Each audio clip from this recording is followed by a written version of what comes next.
बचाओ, कोई तो मुझे बचाओ। कोई मेरी आवाज सुन पा रहा है क्या? मैं इस गड्ढे में फंसी हूँ।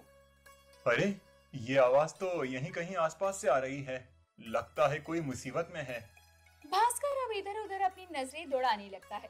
तभी उसकी नजर पास के गड्ढे में पड़ती है, जहाँ एक बूढ़ी औरत फंसी हुई थी। भास्कर अपनी पत्नी अन्नपूर्णा और 12 साल की बेटी दिव्या के साथ रहा करता था। भास्कर और उसका परिवार बेहद गरीब था। भास्कर जो काम करके लाता, उसी से उसके 2 वक्त की रोटी का गुजारा होता। लेकिन आज भास्कर बहुत उदास घर लौटकर आता है। अजी, आप इतनी जल्दी काम से कैसे लौट आए? और दिन तक तो आप शाम तक आते थे।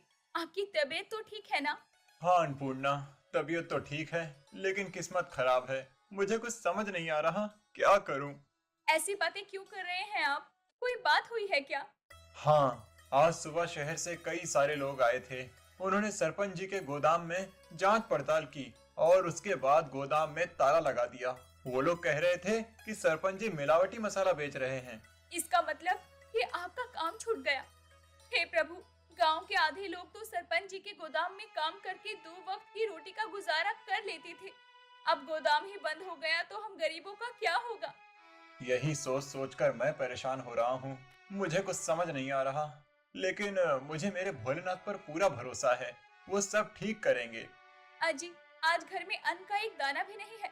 मेरा नाम अन्नपूर्णा जरूर है, लेकिन मैं भी अन्न की पूर्ति नहीं कर सकती। मैं कुछ करता हूँ, तुम चिंता ना करो। भास्कर अब घर से निकल पड़ता है और वो लाला की दुकान पर जाता है। लेकिन लाला भास्कर को पिछला पैसा उधार होने की वजह से राशन नहीं देता। अब वो इधर उधर भटकता है, लेकिन उसके हाथ कुछ नहीं लगता और फिर से भास्कर उदास होकर घर आता है। क्या हुआ, खाली हाथ लौट आए? कोई बात नहीं, मैं अभी अभी झुमरी काकी से चावल और आटा लेकर आई हूँ। आज का इंतजाम हो जाएगा, कल के बारे में कल सोचेंगे। पिताजी पिताजी, आप इतना परेशान क्यों हैं? क्या मैं आपकी कोई मदद कर सकती हूँ? नहीं बिटिया, अभी तो बहुत छोटी है और तुझे अभी अपनी पढ़ाई लिखाई पर ध्यान देना है, इन सब बातों पर नहीं। अन्नपूर्णा रात के खाने का इंतजाम तो कर लेती है, लेकिन अगली सुबह हर दिन की तरह भास्कर उठकर भोलेनाथ के मंदिर जल लेकर पहुंचता है। हे प्रभु, इस विपदा में मेरी मदद करना। मेरा काम छूट चुका है, घर में अन्न का दाना नहीं है और मुझे कुछ समझ भी नहीं आ रहा। मैं क्या करूं? मैं अपने परिवार को भूखा नहीं देख सकता। इतना कहकर भास्कर रो पड़ता है और अपना सारा दुख अपने भोलेनाथ को कह सुनाता है। अब जब भास्कर घर आता है, तो वो देखता है कि उसके घर से साधु भिक्षा मांग कर लौट रहे हैं। अरे अन्नपूर्णा, तुमने उन साधु बाबा को खाली हाथ तो नहीं लौटाया ना? जी नहीं नहीं, आधा कटोरी आटा और थोड़े से चावल थे, तो मैंने उन्हें दे दिए। हमारे द्वार पर कितनी आस के साथ वो साधु बाबा आए थे, भला मैं उन्हें खाली हाथ कैसे लौटाती? अगर मेरे पास कुछ ना होता तो मैं उनसे क्षमा मांग लेती। अब तो घर में अन्न का एक भी दाना नहीं है। ठीक है, मैं काम ढूंढने निकल रहा हूँ। कहीं ना कहीं से बंदोबस्त हो ही जाएगा। सुनिए, अभी जो साधु बाबा गए हैं, उन्होंने मुझे बताया कि सभी परेशानियों का हल एक बार कावड़ यात्रा पर जाने से होगा, जिससे कई सारी दिक्कतें परेशानियां दूर हो जाती हैं। हाँ बिल्कुल अन्नपूर्णा, मैं भी यही सोच रहा था। थोड़े पैसों का बंदोबस्त हो जाए तभी तो मैं कावड़ यात्रा को लेकर हरिद्वार निकलूंगा। यहाँ तो खाने के लिए भी आफत आ गई है। भास्कर अब घर से निकल जाता है। वो काम की तलाश में था और कई जगह काम मांगता भी है, लेकिन उसे कहीं कोई काम नहीं मिलता। अब वो थक कर एक दुकान के पास बैठ जाता है। तभी उसके पास एक सेठ जी आते हैं। सुनो, क्या तुम मेरी मदद कर सकते हो? मदद के बदले थोड़े पैसे ले लेना, क्योंकि मुझे कोई भी अनाज की बोरी उठाने के लिए नहीं मिल रहा है। मुझे यही कुछ 20 से 30 बोरियां गाड़ी में लोड करवानी हैं। हाँ हाँ साहब, जरूर जरूर, मैं अभी आपकी अनाज की बोरियां गाड़ी में लाद देता हूँ। इतना कहकर भास्कर गाड़ी में बोरियां लादने लगता है।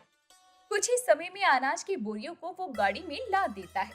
सेठ भी खुशी से भास्कर को 500 रुपए देते हैं, जिसे देखकर भास्कर खुद से कहता है, चलो, आज के खाने का बंदोबस्त तो हो गया और साथ में हरिद्वार जाने का भी बंदोबस्त। क्या तुम हरिद्वार जा रहे हो? अरे वाह वाह, क्या बात है। ये लो 5,000 रुपए। इन पैसों का तुम गंगा मैया को प्रसाद चढ़ा देना और जो बचे वो अपने पास रख लेना। भास्कर अब उन पैसों को लेकर घर आता है और उनमें से कुछ पैसे भास्कर अपनी पत्नी को देता है और कुछ पैसे निकाल कर अब वो निकल पड़ता है अपनी यात्रा के लिए। रास्ते में भास्कर कई जगह आराम करता हुआ हरिद्वार पहुंचता है और गंगा जी को प्रसाद चढ़ाकर गंगा जल लेकर भोलेनाथ पर जल चढ़ाते हुए उनसे कहता है, हे प्रभु, अब तक आपने ही हमेशा मेरी मदद की है। आगे भी आप मेरा साथ देते रहिएगा। आज मैं यहाँ बस आपकी वजह से आया हूँ, वरना कल तो मैंने सोचा भी नहीं था कि मैं आपको जल चढ़ाने इतनी दूर आ पाऊंगा। अपने इस गरीब कांवड़िया भक्त के हाथों से जल स्वीकार करें प्रभु, जल स्वीकार करें। अब भास्कर जल चढ़ाकर घर की तरफ लौट रहा होता है। वो थका हुआ था और एक पेड़ के नीचे अपनी कावड़ टहनी पर टांग कर बैठ जाता है। तभी उसके कानों में एक आवाज आती है, बचाओ, कोई तो मुझे बचाओ, कोई मेरी आवाज सुन पा रहा है क्या? मैं इस गड्ढे में फंसी हूँ। अरे, ये आवाज तो यहीं कहीं आसपास से आ रही है। लगता है कोई मुसीबत में है। भास्कर अब इधर उधर अपनी नजरें दौड़ाने लगता है। तभी उसकी नजर पास के गड्ढे में पड़ती है, जहाँ एक बूढ़ी औरत फंसी हुई थी। अरे अम्मा, इतनी सुनसान जगह पर आप क्या कर रही हैं? पहले आप इस गड्ढे से बाहर आइए। बेटा, तुम्हारा बहुत बहुत शुक्रिया जो तुमने मेरी मदद की। कब से मैं इस गड्ढे में फंसी हुई हूँ। मैं तो इस जंगल से लकड़ियाँ लेने गई थी और गड्ढे में गिर गई। कोई बात नहीं, बताइए आपका घर कहाँ है? मैं आपको आपके घर तक पहुँचा देता हूँ। मेरा कोई ठिकाना नहीं है, मेरा कोई घर बार नहीं। मैं जहाँ ठहर जाऊं वही मेरा घर और ठिकाना हो जाता है। तुमने मेरी मदद की, इसके लिए तुम्हारा बहुत बहुत शुक्रिया बेटा। ये लो, ये भोलेनाथ का प्रसाद है। मेरे तो बहू बेटे हैं नहीं, तो इसे तुम ही रखना और अपने बच्चों को खिला देना। भास्कर उस बूढ़ी औरत का दिया हुआ प्रसाद ले लेता है। अब वो बूढ़ी औरत भी वहां से चली जाती है और भास्कर अपना कावड़ लिए घर की तरफ निकल जाता है और कई घंटों का लंबा सफर तय करके घर पहुंचता है।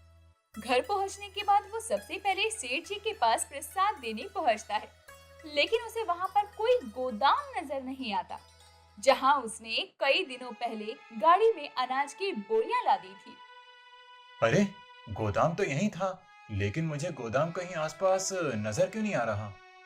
अब भास्कर पास की चाय की दुकान पर चाय बना रही एक काकी से पूछता है, अरे काकी, यहाँ पर जो गोदाम था वो कहाँ गया? मैंने यहाँ पर कुछ दिन पहले कई सारी अनाज की बोरियां गाड़ी में लादी थीं और अब मैं यहाँ पर आया हूँ तो वो गोदाम मुझे कहीं दिखाई नहीं दे रहा। अरे बावड़ा हो गया है क्या? यहाँ कोई गोदाम कभी भी नहीं था और तू किस गोदाम की बात कर रहा है? अरे नहीं नहीं, यहाँ कोई गोदाम नहीं है। लगता है कोई सपना देख लिया होगा तूने बेटा। नहीं नहीं, सच में काकी, यहाँ पर कुछ दिन पहले गोदाम था। मैंने उस गोदाम से अनाज की बोरियां लादी हैं। भास्कर भी घर जाकर अपनी पत्नी अन्नपूर्णा को सारी बात बताता है।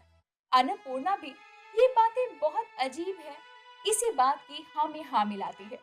तभी भास्कर अन्नपूर्णा से उस बूढ़ी औरत का दिया हुआ प्रसाद का नारियल तोड़ने को कहता है। उस थैली में कई सारे नारियल थे।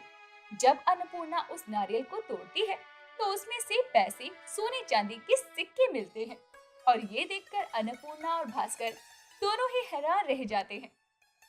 पहले मुझे गोदाम का दिखाना, सेठ जी का पैसा देना और मेरी मदद करना, और जब मैं कावड़ यात्रा से लौट रहा था तो उस बूढ़ी अम्मा का मुझे प्रसाद देना और प्रसाद में ये सोने चांदी का निकलना, ये सारी बातें मुझे समझ नहीं आ रही। अरे समझना क्या है, ये सब भोलेनाथ की कृपा है। हम गरीबों पर भोलेनाथ ने धन की वर्षा कर दी है। इतने सारे सोने चांदी मैंने पूरी जिंदगी में कभी नहीं देखे। तुम बिल्कुल ठीक कह रही हो। भोलेनाथ का पहले मेरी मदद करना, फिर इस गरीब की कावड़ यात्रा, सब कुछ भोलेनाथ की कृपा की वजह से हो पाया है। वरना जहाँ एक दिन पहले तक हम दाने दाने को मोहताज थे, वहाँ मैं कावड़ यात्रा लेकर हरिद्वार जाने की सोच भी कैसे सकता था।